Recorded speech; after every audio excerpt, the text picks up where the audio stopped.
Hello students, welcome to CMS online classes, and this video is for class 6 chapter number 9, and the name of the topic is the living organisms and the surroundings. So first of all, let's talk about living organism. What do you mean by living organism? Okay, so living organisms are the organisms which have certain characteristics as compared to non-living things. Okay, because we can't call non-living and organisms. Now, you have learned about living and non-living things in your previous classes. Okay, so you may be familiar with the differentiation, but we will talk about peculiar characteristics that can differentiate living things and non-living things. Those are: number 1, growth; number 2, reproduction; number 3, response to stimulus; and adaptation. Okay, now let's talk about growth.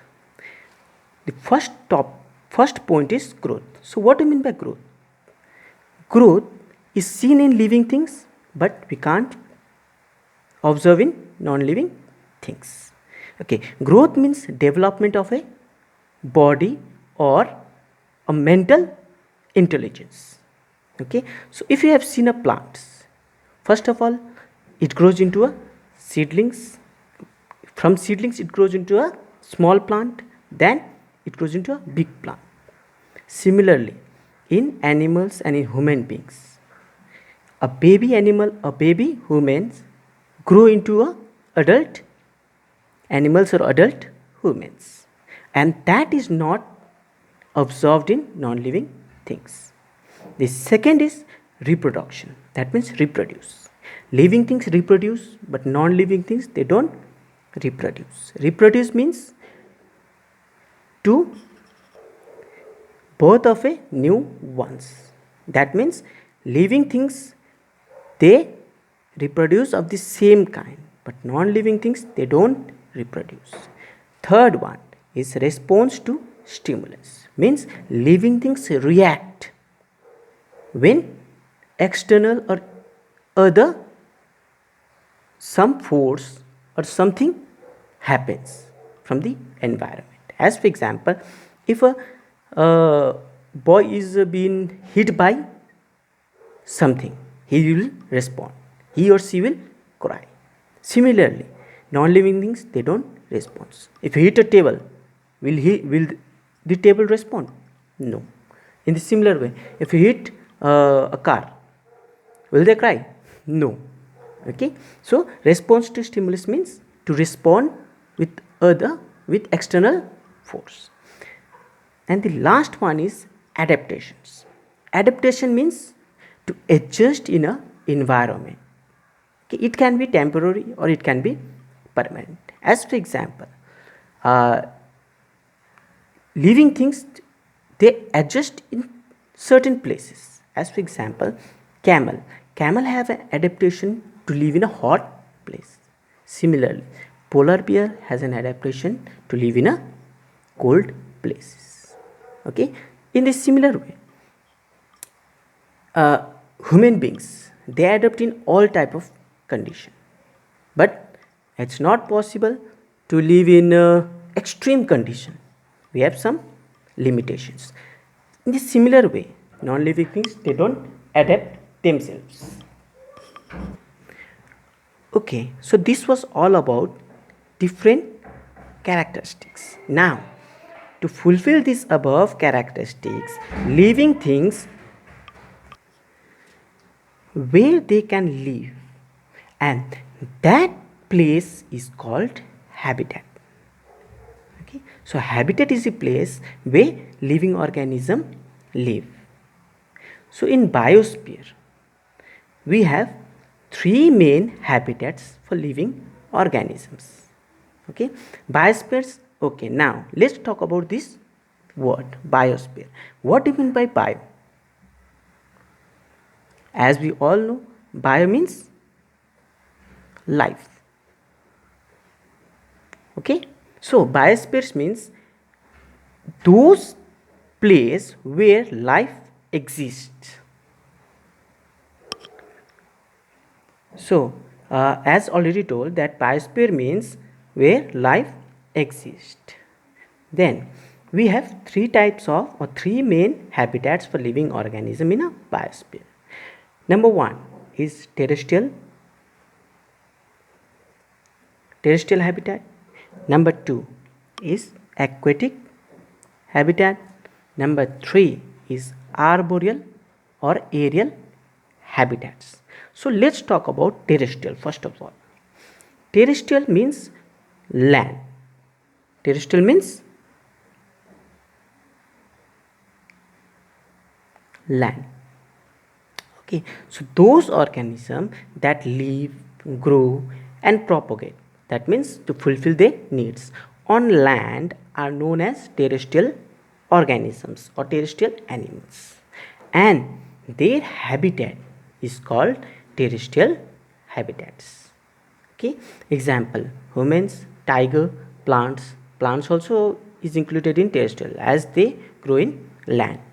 Okay, etc. Now, in terrestrial habitats, we have again we divide this terrestrial habitat into many forms. That means forest, grassland, desert, even mountains also you can include. Even mountains also we can include. So in forest habitat, we see mostly wild animals and jungles are there. So big plants are also there. So big plants, wild animals, and other small deadly creatures, they are adapted in forest habitat. Second one is grassland. In grassland, small animals like tigers, because they in grassland, it will be easier for them to hunt. Okay, hunt the predators. Okay, after that, small animals and shrubs or grasses are there. Okay, so that type of habitat is called grassland habitat. It is included in terrestrial habitat. Then comes desert habitat. Desert habitat have a certain peculiarities. As we know that due to less amount of water, plants don't grow there. So we have certain plants or animals, those don't need much water to survive, and they have adapted themselves in desert. Okay, they have adapted themselves in desert. Example of desert habitat, actually all of you know. We can say camel is a peculiarity of desert. Cactus is there. Other snakes are there. Okay, lizards are there. Other reptiles are there. Then comes mountain habitat. In mountain also less vegetations are there. That means plants don't grow much in the mountain due to lack of soil. But other mountainous animals are there. Example, snow leopard is there in mountains. So these are such an example of terrestrial habitat. We will talk about the adaptation of animals in this habitat later in our upcoming classes. Next we have aquatic habitats. So as I already told that terrestrial means land, so aquatic means water. Aqua means water. Okay, so those organisms that live and breed in the water bodies are said to be aquatic animals, and whatever the habitat is there, whatever the adaptations are there, it's called aquatic habitat. Okay, and water, as we said, water comes in various formats. As for example, water bodies, large water bodies are called oceans. Oceans have a different habitat. Lesser than ocean, we have seas, then we have rivers, lakes, and ponds. And these water bodies have different types of habitat depending upon the animals that are found, as we discussed in forest, grassland and desert. So mostly example aquatic habitats, best example is fishes and aquatic plants. As we have included plants in terrestrial also, but that is terrestrial plants. We have aquatic plants also. Example is duckweed, lotus. Okay, aquatic plants example is, you can say, lotus, a common example that can be remembered. Okay, now let's talk about ocean habitat. Oceans are large water bodies and we find big fishes. We find whales, dolphins, not actually dolphin, whales, sharks and other big creatures. And they have some other plants also at the bottom of the ocean. Similarly, sea also have comparatively, because it is not divided, seas and oceans are not divided by certain things as rivers are divided, because rivers are mostly found in the land area, the terrestrial area.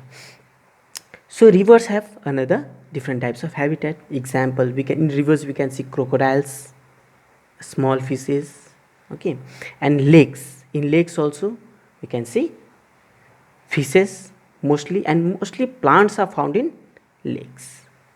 Then comes ponds. In ponds, it is familiar with ponds are familiar with what you can say, with human beings, okay, because it is mostly surrounded by uh, the human settlements. Okay, so ponds also have we can't include fish, but small water creatures can be found there. Okay, so this was all about aquatic habitat. Okay, then let's move to our next part, that is arboreal or aerial. Again, terrestrial means land, aquatic means water, arboreal means, you can just guess, it means air.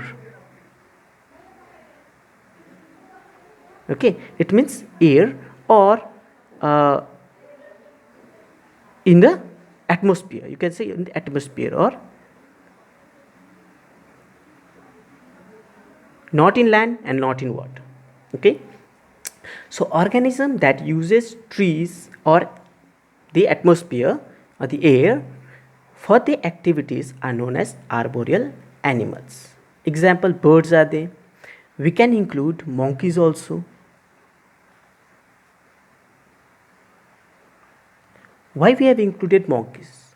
Because monkeys also uses trees for their various activities. Yes, they come to terrestrial area also.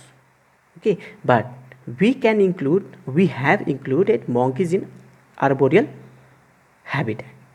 Okay, so in arboreal habitats, uh, various types of birds is been included. Then monkeys are there. Okay, they perform all the activities, mostly they living habitats, as for example food, shelter is depends on the trees only. Okay, so this was all about arboreal or aerial habitats. Okay, now we will move to another part. That part is for your upgradation. As for example, you are in class 6 and you need an upgradation in some terminology. We have a term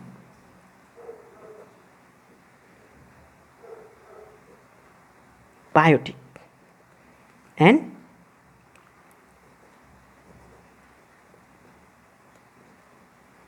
abiotic. Okay, so what do you mean by biotic? As we already discussed here, that means bio means life. So we can say that biotic means related to life or living things or living organisms. Okay, so simple definition of biotic is all living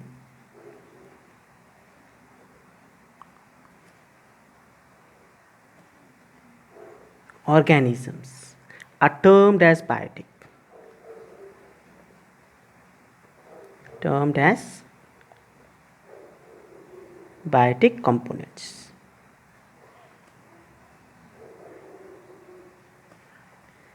Example: animals,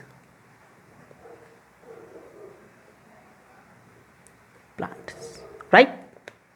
Okay, so all living organisms are termed as biotic components.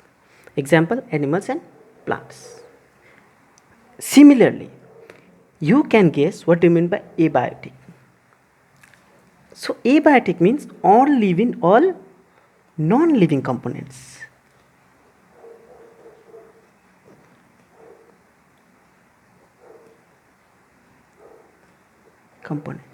Example: land or soil, water, and you can say air.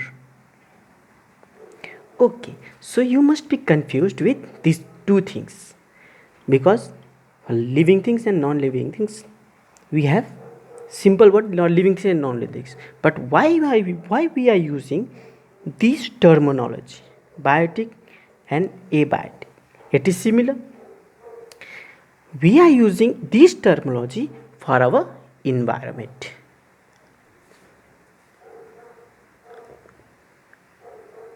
That means natural environment. Okay, not artificial. Like we haven't included here car, desk, benches, okay, blackboard, whiteboard, etc. Because these biotic and abiotic terms are mostly used for natural environment. Animals, plants are natural. Land, soil, water are natural components. Okay. And apart from this, not only for studying, you all have to upgrade your terminology according to your standard. Okay. Now, in bioscience or in life science, you are not supposed to use living things and non-living things. We can include biotic and abiotic components for better understanding, so that the tutor or the teacher thinks that yes, you have upgraded your standard according to your class. Okay, so this was all about our class for the chapter number 9, the first part. In our next part, we will talk about habitat in terrestrial organisms. Okay, that means terrestrial habitat. Thank you.